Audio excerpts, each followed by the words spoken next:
On this episode of the Layover Live, Rachel Covello and Uwern Jong stop by to talk about Pride Month.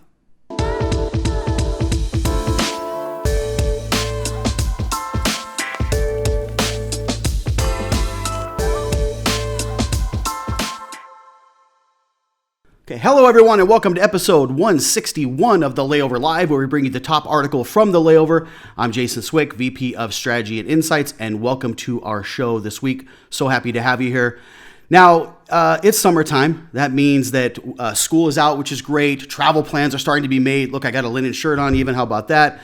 More importantly, the start of summer also means that it's Pride Month.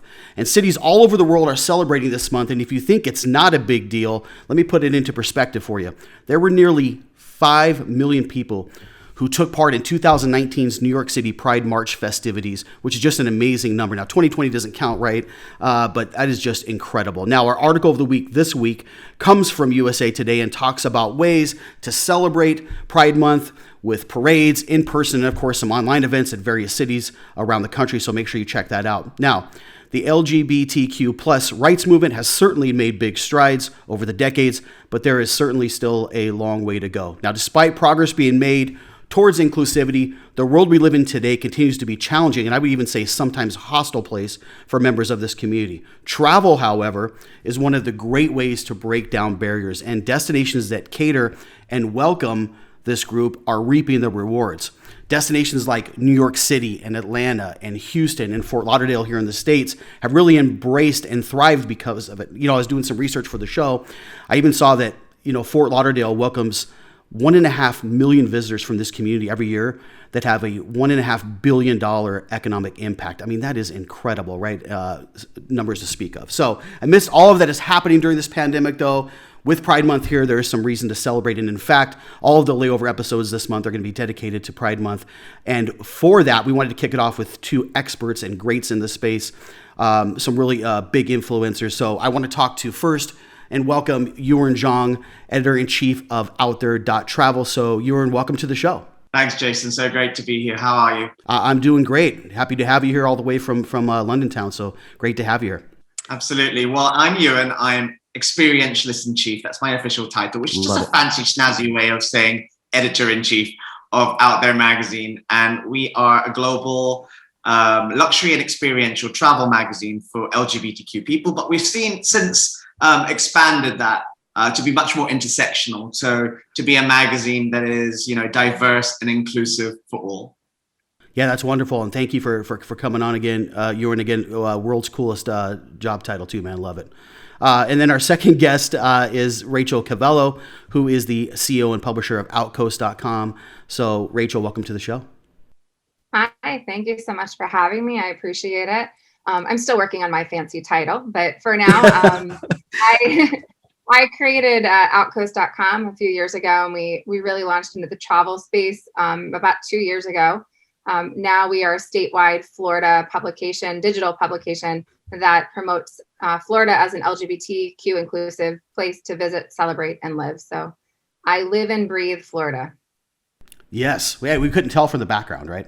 All right. So, it looks great. So great. We got a nice perspective here. I think we've got a perspective here from like Florida and here in the States, and a nice global perspective with having Uwern on the show, which is excellent. So guys, just want to jump right into it. I think now vaccines have been moving in a positive direction for a while, right? We're starting to come out of this pandemic, which is awesome. So let's talk, a little briefly about this community a little bit, because I think DMOs can benefit from some of the great perspectives that you guys bring. So Uwern, I want to start with you on this one. So, DMOs have been marketing to this community, I think, for a long time. If you haven't, I think you're living under a rock and you're behind the times. But, as we talk about this, though, what might surprise people about this audience that maybe you could share? Well, firstly, it's a high propensity to travel. That's the thing. Mm-hmm. Travel's in our DNA. I've said it a million times. Travel's in our DNA, and actually, that's coming out of the pandemic, particularly so. I think the IGLTA actually released a report this week where it says over 70% of LGBT people will travel before the end of the year, as compared to their straight counterparts, which indexes in the 50s, I think. I can't remember the exact statistics. I'm sure the statistics is available at the IJLTA website. So there is a high propensity to travel. And I know at OutThere Magazine, for example, we have 91% of our audience saying that they will travel long haul on a major holiday before the end of the year. So, you know, we bucked the trend in the mainstream of people maybe a little bit more reserved to get out of the pandemic. So it's definitely a good market to court, particularly if you're looking to get people back into your destination this year. Yeah, good point. I think, you know, if we see a lot of statistics, right, that said people are going to kind of ease back into things. So again, looking for that forward-thinking audience, certainly this group is that for sure. And I want to, you know, Rachel, I think same question over to you then. You know, what can you share that maybe people don't know or might surprise them about this audience?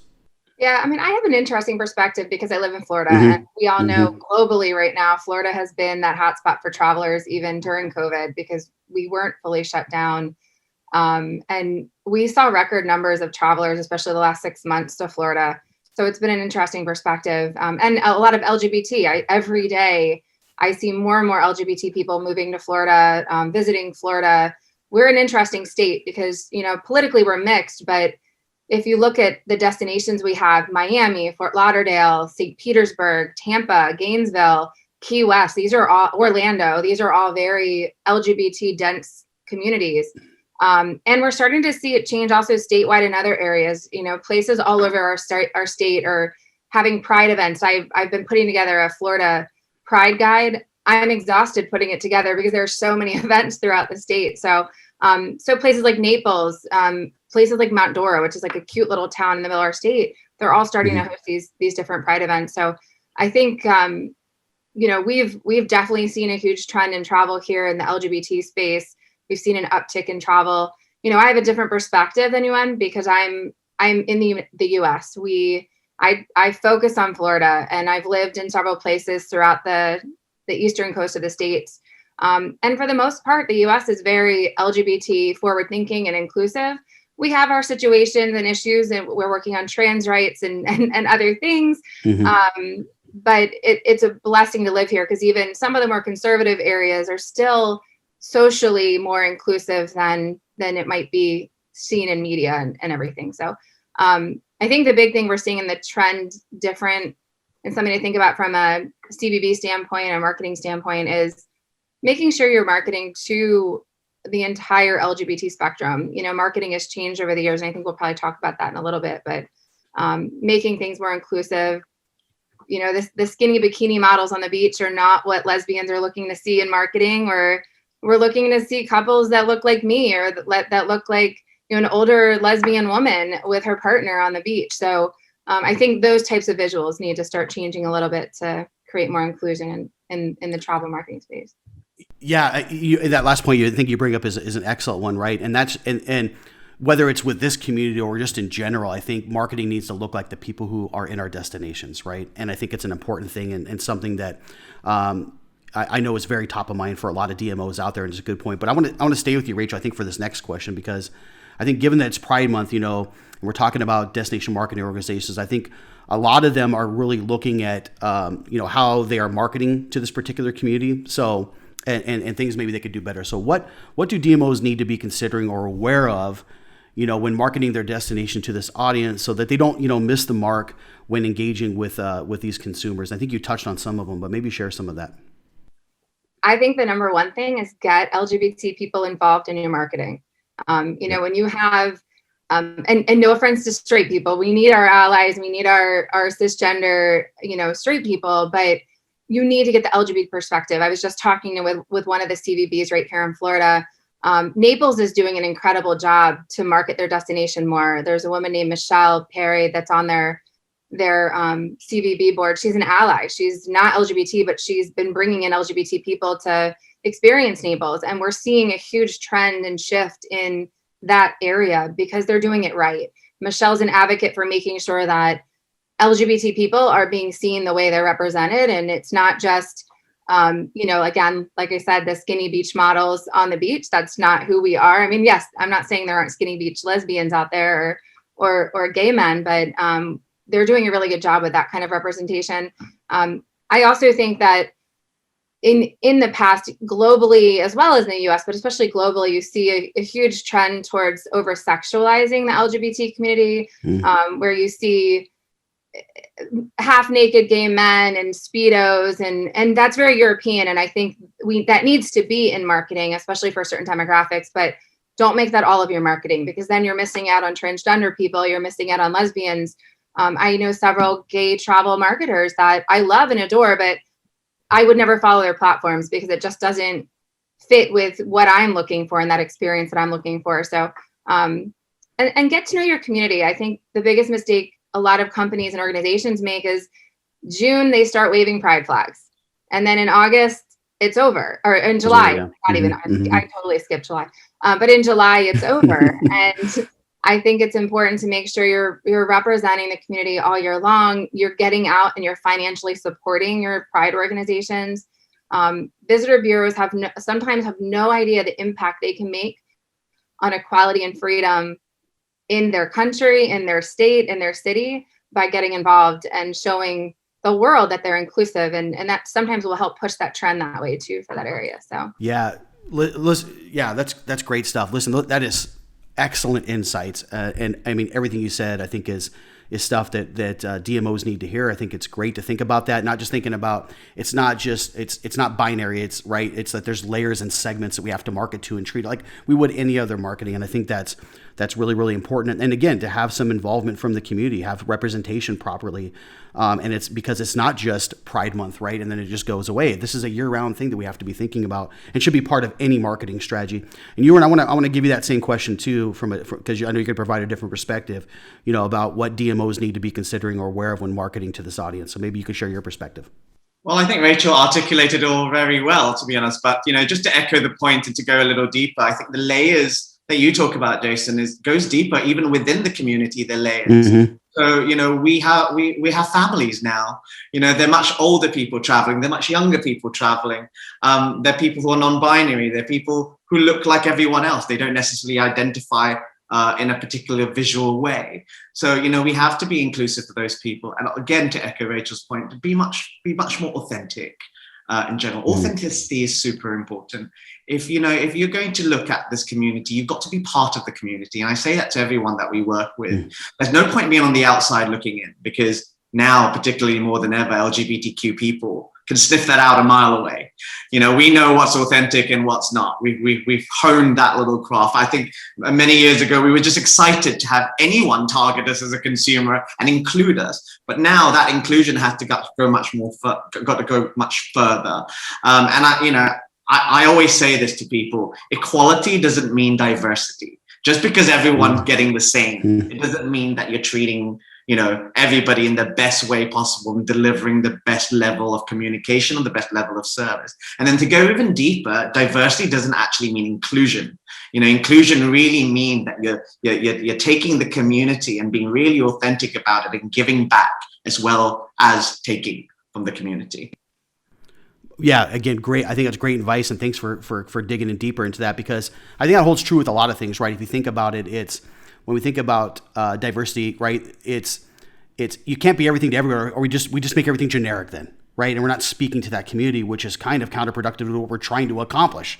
To speak to those communities, right, or to particular segments of a community, at times may mean, unfortunately, excluding others, but it's how it's done, right? So I think you make excellent points there, which kind of leads me into and this is great, guys, because I think even along the way, I've learned so much in this short period of time. I've even just talked to you guys, so this is good. But I want to jump into my last point. Yeah, go ahead. I'm sorry, I just want to add one little point. I read this post the other day that really stuck with me. I think it's a great teaching tool for looking at diversity and inclusion. And it said, and I was just pulling it up on my phone because I wanted to read it to you, but it said diversity is being invited to the party, inclusion is being asked to dance, and belonging is dancing like no one's watching.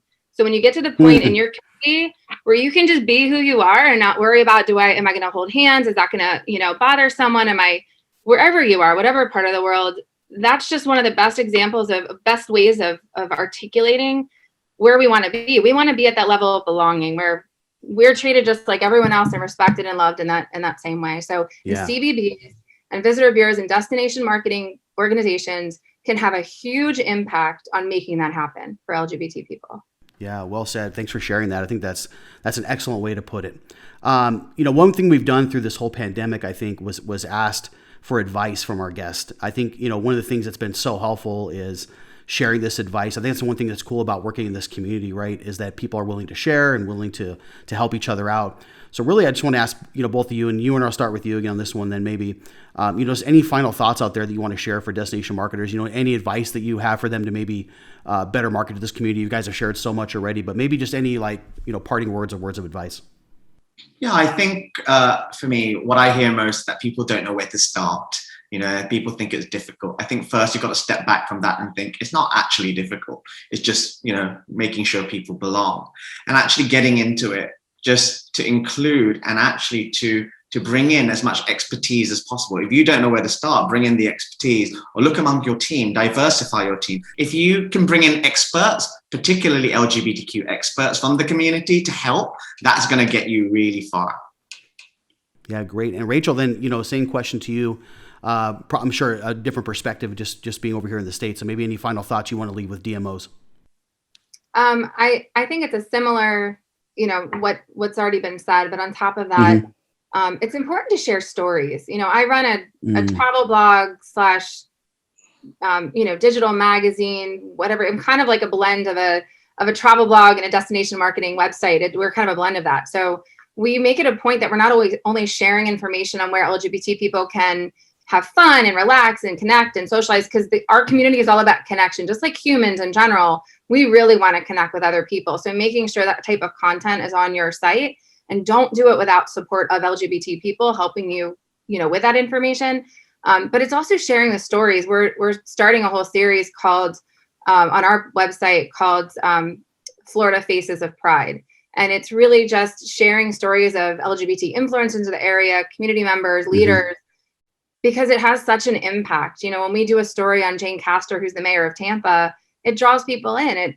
It shows people that you have a mayor of a city. That means that city must be LGBT inclusive to have a mayor. So sharing those types of stories are important. So I'm a big storyteller.